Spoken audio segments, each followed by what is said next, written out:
I'm here, people. I'm here.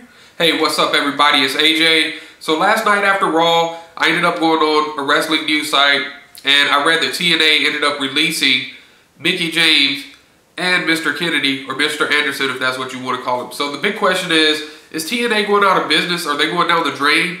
I don't know. We're going to talk about that right now, though. So I remember back in, I think it was 2005. It might have been 2006. I can't really remember the exact year.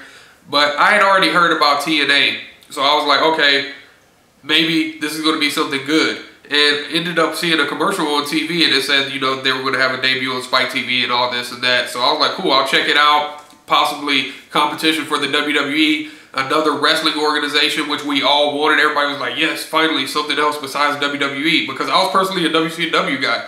So I ended up watching the first episode, and I was like, man, this is pretty cool. You had people like AJ Styles and Christopher Daniels, all these X Division guys that I've never even heard of before. They're doing all kinds of crazy moves. It was just really good to me. Then you had people like Abyss, who was basically like the Kane of TNA, and I thought it was really good at first. So I ended up watching TNA for like a year, and eventually I ended up not watching it. It wasn't because I didn't like it. I just wasn't watching wrestling at all. I wasn't watching WWE. I wasn't watching TNA. I just stopped watching wrestling. I wasn't even watching TV that much. I was just focused on working.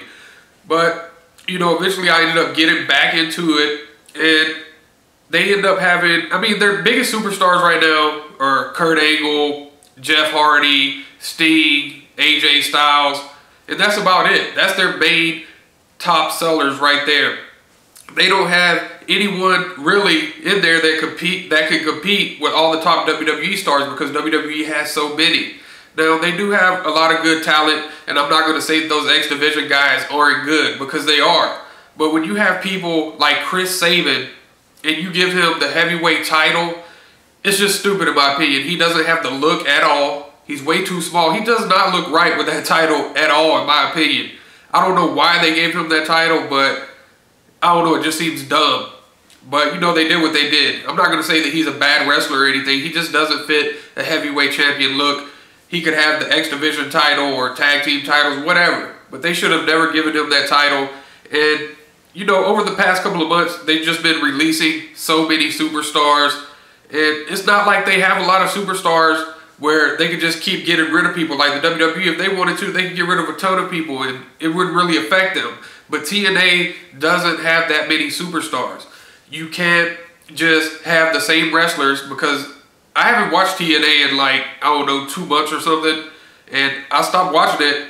Well, actually, I'm not going to say I was actually watching it, but I watched a couple of the shows a couple of times within months. And once I seen that Chris Sabin was the heavyweight champion, that's when I was like, man, this sucks. So I haven't watched it since. But anyways, you can't have people wrestling the same people every week. It just looks dumb. You can't have AJ Styles versus Christopher Daniels wrestling against each other. They've been wrestling against each other since like 2006. There's no point in having 20, 30 matches of them a year. It just doesn't make sense. That's why TNA has fallen down the drain, is because they have the same superstars wrestling the same superstars over and over again. Even RVD himself said that, and he said TNA sucks. That's why he left TNA. He said they can't compete with the WWE, which is true. They really can't, because first of all, they don't have the money. They don't have the talent. They just can't do it. So basically, like I said, they've been releasing all these superstars, and a lot of their superstars are just leaving. Some of them aren't even being released. They just decide not to renegotiate their contracts. You have people like Mr. Anderson, Mickie James. All of them, they didn't get released. They could have renewed their contracts. They just left because they didn't want to stay there. Then you have people like AJ Styles, whose contract is about to go up. AJ Styles has been with TNA since the beginning. He's like their main guy. So if he leaves, I can see a lot of their fan base leaving also. Now, I don't know if they're going to go down the drain. I'm not going to say that they are, but it just seems that way from my view, just for the fact that all these superstars are leaving and they're getting rid of all these superstars. It just doesn't make any sense to me. They have the same wrestlers wrestling each other every episode of TNA, and it just doesn't look good to me. So anyways, that's pretty much what I think about it. So let me know what you think about it. Leave a comment. Make sure you subscribe to my channel if you like my videos. You can follow me on Facebook and Twitter. The link's in the description. Also in the description is a link to my second channel. Be sure you check that out. And until next time, peace. Bye.